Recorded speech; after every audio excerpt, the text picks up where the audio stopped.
ওম শান্তি। আজকের মুরলি 26/6/2026 মুরলি। আজকের মুরলিতে বাবা ধারণার জন্য প্রথম পয়েন্টে বলেছে, বাবার যা মহিমা স্বয়ং সেই মহিমার অধিকারী হতে হবে। বাবার সমান মহিমাযোগ্য হতে হবে। পারলৌকিক বাবার থেকে পবিত্রতার উত্তরাধিকার গ্রহণ করতে হবে। পবিত্র হলেই স্বর্গের উত্তরাধিকার প্রাপ্ত করবে। এখানে যে পবিত্রতার কথা বলা হয়েছে, মন বুদ্ধি থেকে আমাদেরকে পবিত্র হতে হবে। মনসা বাচা কর্মনা থেকে আমাদের পবিত্র হতে হবে। মনের মধ্যে কারো প্রতি অশুদ্ধ সংকল্প আনা যাবে না, তাহলে পরেই আমরা পবিত্র হতে পারবো। কোনো নেগেটিভ থটস ক্রিয়েট করতে পারবো না, তাহলেই আমরা পবিত্র হতে পারবো। 2 নম্বরে বাবা বলেছে, শ্রীমতে চলে নিজের তন মন ধনের দ্বারা এক আদি সনাতন দেবী দেবতার ধর্মের স্থাপনা করতে হবে। বাবা শ্রীমত ওয়াইজ আমাদেরকে চলতে হবে এবং আমাদের তন অর্থাৎ এই বডির দ্বারা, মনের দ্বারা, ধনের দ্বারা, ঠিক আছে, এই বডি আমরা ঈশ্বরীয় সেবায় নিয়োজিত করেছি। মনের মধ্যে বাবা ছাড়া দ্বিতীয় আর কেউ থাকবে না। ধন ঐশ্বরিক সেবায় নিয়োজিত করেছি।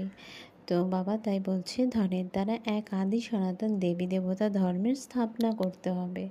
বরদান, আজকের বরদানে বাবা বলছে, পুরনো সংস্কার রূপী অস্থিগুলিকে সম্পূর্ণ স্থিতির সাগরে সমাহিত করে সমান আর সম্পূর্ণ ভব।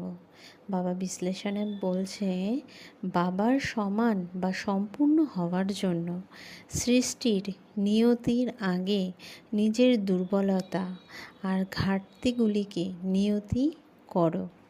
কোনো ঝঞ্ঝাটের নাম লক্ষণ যেন না থাকে, এই রকম নিজেকে উজ্জ্বল বানাও।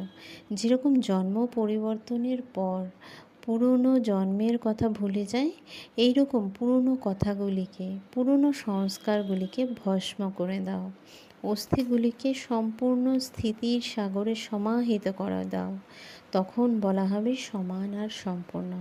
অর্থাৎ আমাদের ভেতরে যত নেগেটিভ সংস্কার আছে, যেমন রাগের সংস্কার, কামনা বাসনার সংস্কার, লোভের সংস্কার, যেগুলো আছে, যেগুলোকে আমরা মেনে নিচ্ছি যে এগুলো আমার সংস্কার, সেই সংস্কারগুলোকে আমাদেরকে ভস্মীভূত করতে হবে। তার বদলে কি শক্তি ধারণ করতে হবে, পবিত্রতার শক্তি, প্রেমের শক্তি, শান্তির শক্তি, সহনশীলতার শক্তি, ধৈর্য শক্তি। এই শক্তিগুলো যখন আমরা ধারণ করব, তখন অটোমেটিক আমাদের পুরনো সংস্কারগুলো ভস্মীভূত হয়ে যাবে। তো স্লোগান, আজকের স্লোগানে বাবা বলছে, বিস্তারকে সারে সমাহিত করার জাদুঘরি শিখে নাও, তাহলে বাবার সমান হয়ে যাবে। কোনো পরিস্থিতি বা কোনো সিচুয়েশন আমাদের লাইফে এসেছে, সেগুলোকে সেই জায়গায়, পরিস্থিতি আসবেই আমাদের লাইফে, কিন্তু আমাকে সেই জায়গাটাকে ফুল স্টপ, সঙ্গে সঙ্গে ফুল স্টপ করে দিতে হবে। আমি আত্মা, আমি নিজেকে যখন আত্মা ভাববো, তখন পরিস্থিতি আমাকে টালমাটাল করতে পারবে না। তাই বলা হয়েছে যে বিস্তারকে সারে সমাহিত করার জাদুঘরি শিখে নাও, তাহলে আমরা বাবার সমান হয়ে যাব। ওম শান্তি।